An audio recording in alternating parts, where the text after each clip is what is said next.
Side hustles I wish I knew sooner, part 1. And this one's great if you're broke AF and don't have a lot of time. Let me show you. Head over to Amazon and scroll all the way to the bottom of the page. And where it says make money with us, scroll down until you see become an affiliate. And in some countries, this might say become an associate, and then click here. This will take you to this page, and right here you can see you can sign up for free. Now let's head back to Amazon and search for a product that we want to promote.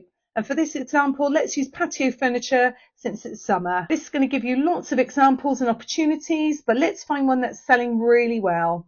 So this one right here has sold 700 in the last month, so this is going to be a good one to promote. So once you're on the page, you want to go to the top where it says text. You want to click just there, and here you'll see Amazon has generated your unique referral link. Next, head over to Pinterest and create a business account, and then you want to go just here and create a pin.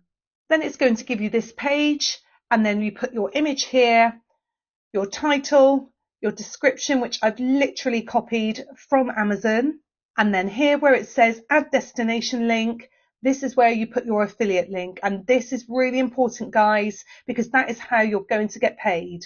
Now, anytime somebody clicks on your pin and goes on to buy that product, you're going to get paid. Simple. So make sure you like this video and give me a follow. But if you want to know how I do this, but I make thousands per day, click the link in my profile.